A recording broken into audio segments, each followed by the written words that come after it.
Hello, Bacho. Let's see this question. The question says in a young double slit experiment, three lights blue, yellow, and red are successively used.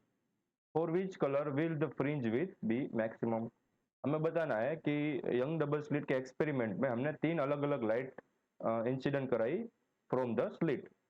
तो उसमें से जो हमें pattern मिली interference pattern, ठीक है, उसमें जो फ्रिंज विथ होगी वो किस कलर में मैक्सिमम दिखाई देगी, ये हमारा टास्क है। तो बहुत ही बेसिक टास्क है, बहुत ही बेसिक क्वेश्चन है, ठीक है। तो हम इस प्रॉब्लम में जो कि कंसेप्ट यूज करने वाले हैं वो होगा इक्वेशन ऑफ फ्रिंज विथ का, ठीक है। आपने पढ़ रखा होगा फ्रिंज विथ क्या होता है, उसको बीटा से डिनोट करते हैं। Beta is equal to lambda D upon small D. यहाँ पर जो डी है वो क्या है, स्क्रीन स्क्रीन से स्लिट के बीच का डिस्टेंस यहाँ पर ड्रॉ ही कर देता है, ठीक है, आपको जैसा रिवाइज हो सकता है।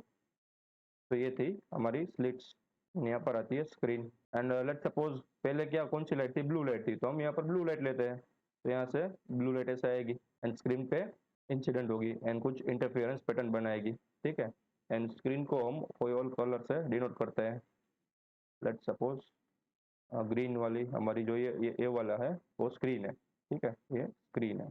ओके, तो जैसे ही यहाँ पर लाइट इंसिडेंट होना स्टार्ट कर देगी वैसे ही हमें इंटरफेरेंस पैटर्न देखने को मिलेगी। हमें पता है कि यहाँ पर मिलेगा हमारा सेंट्रल मैक्सिमा, ठीक है। एंड बीच में गैप होगा क्योंकि वहाँ पर डार्क फ्रिंज मिलेगी। वापस से यहाँ पर मैक्सिमा मिला, ठीक है। आपने ये सब कुछ पढ़ रखा होगा, फिर भी यहाँ पर आपको थोड़ा सा रिविजन कर देता हूँ।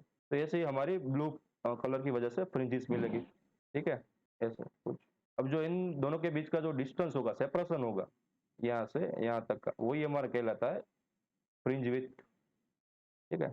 ब्राइट से ब्राइट मैक्सिमा और या फिर डार्क से डार्क फ्रिंज के बीच का डिस्टेंस। तो आप कोई भी कर लो, फ्रिंज विड्थ तो सेम ही रहने वाली है यंग डबल स्लिट एक्सपेरिमेंट में, ठीक है। तो हमें क्या बताना है कि for blue yellow and red colour, तो यहाँ से यहाँ जो कि डिस्टेंस होती है वो होती है कैपिटल डी। एंड जो डी होता है वो होता है ये वाला डिस्टेंस, स्लिट के बीच का डिस्टेंस, ठीक है।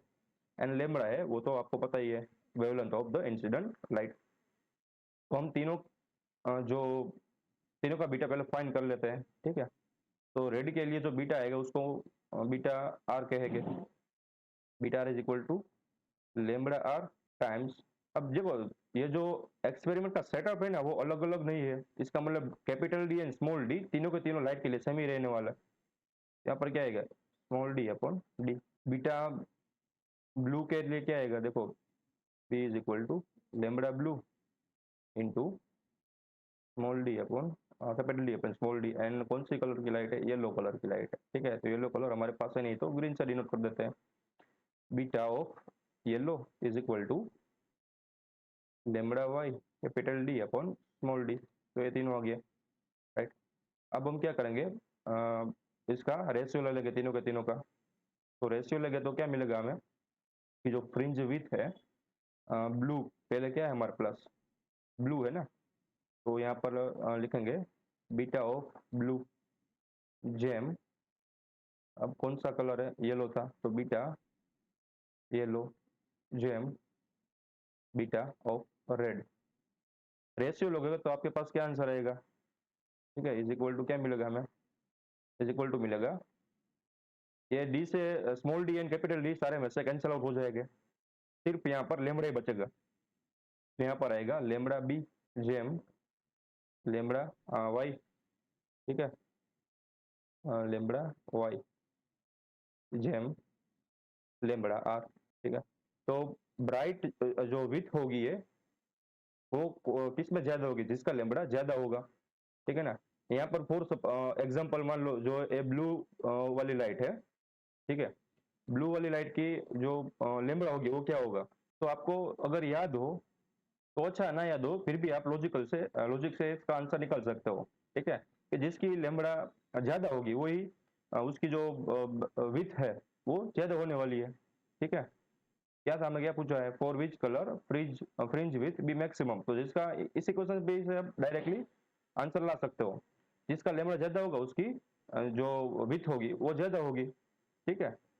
अगर आपको ये वाला उसमें वेवलेंथ याद है तो आप बेटर है, ठीक है, नहीं याद हो तो भी चलेगा। तो जो ब्लू के लिए लेमड़ा होता है वो क्या होता है, अराउंड, ठीक है, अप्रोक्सीमेट 400 नैनोमीटर। जेम्स येलो के लिए क्या होता है, वो होता है अराउंड 550 नैनोमीटर।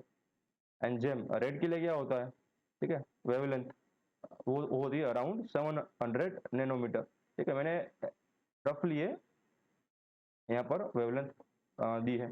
कैलकुलेट करोगे तो क्या आएगा, 4 GeM 5.5 GeM 7।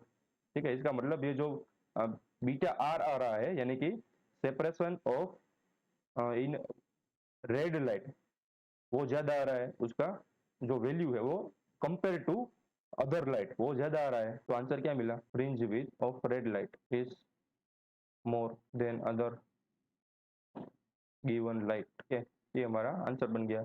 I hope you understood it well. Best of luck.